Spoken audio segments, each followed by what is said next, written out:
What is going on, everybody? Welcome back to Phones and Drones. I wanted to give you guys a quick side-by-side comparison between the new iPhone 11 Pro Max and Samsung's newest Galaxy Fold smartphone. You guys have already heard and seen all the rumors and release notes between these two devices, so I just really want to give you guys a quick side-by-side look at both of them. Right off the bat, you can see just how narrow this device is as opposed to what the iPhone actually gives you and what a traditional other smartphone gives you. You are getting that tinier 4.6-inch display on the outside perimeter, as well as the iPhone giving you that 6.5-inch look. Now, obviously, most of you guys that are getting this device, you're not getting it for this outside display. You're getting it for this much larger, over 7-inch display, and you can just see what that gives you between these two devices. Huge difference. Definitely love the look of the Fold. For those of you that follow my channel, you already know how much I've missed this before it came out again, ever since I had that original one, and it's been phenomenal ever since.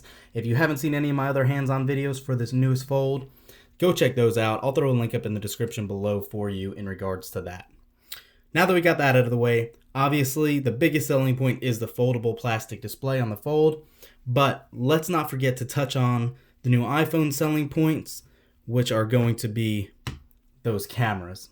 Now, Apple is somewhat playing catch up in this field because obviously Galaxy devices over the past couple of years have had 3 cameras or so, whereas the iPhone has now just gained that extra lens.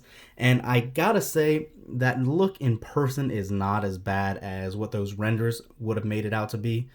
There's definitely a gap between them. There's definitely a bump, I should say. With this skin on, you can't really get that great example of that, but I assure you it's there. It's gonna rock on the table a little bit if you push your fingers down. But that's kind of something you're dealing with every modern smartphone, unfortunately.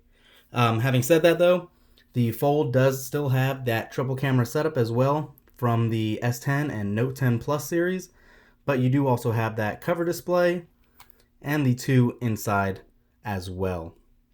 So, camera front, you're getting 4 basically on the iPhone, whereas opposed to you getting 6 on the Fold.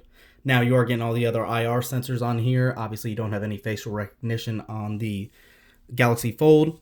You have the old school biometric sensor, and it is not built in the display. It is actually on the side of the device. You can turn it on to make fingerprint gestures, so you can scroll down on your notification tabs if you chose to do that as well. I don't have that turned on. I find it very easy to activate from holding it on the closed design.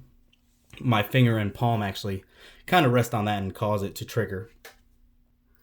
Aside from all that, you are getting 12 gigs of RAM on the Galaxy Fold, which is super useful for multitasking.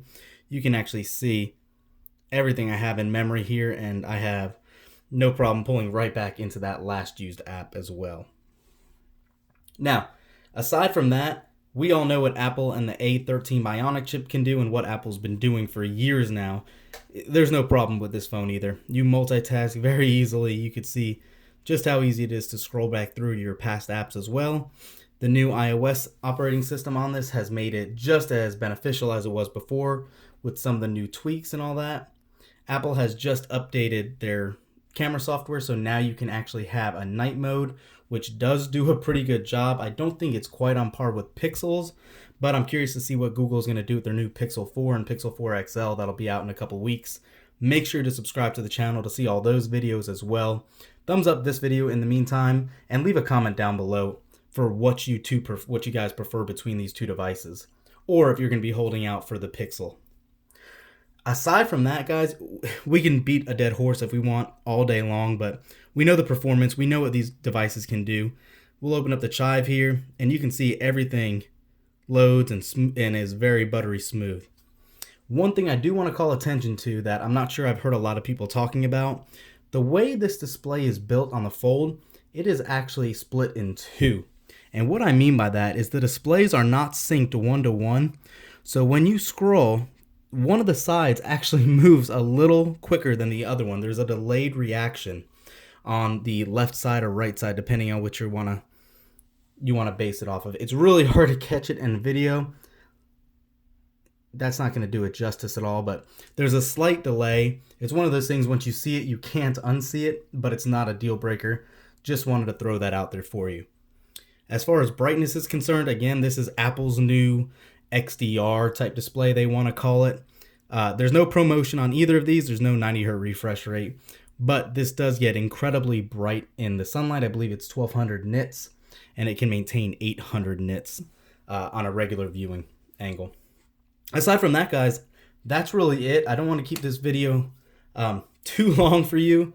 Let me know what you think in the comments below. Do you like either of these devices over the other one? Are you going to pick up either of these, or are you waiting on another device coming out later in the year? Thanks for watching, guys. Stay tuned to the channel, and we'll catch you in the next one. Peace.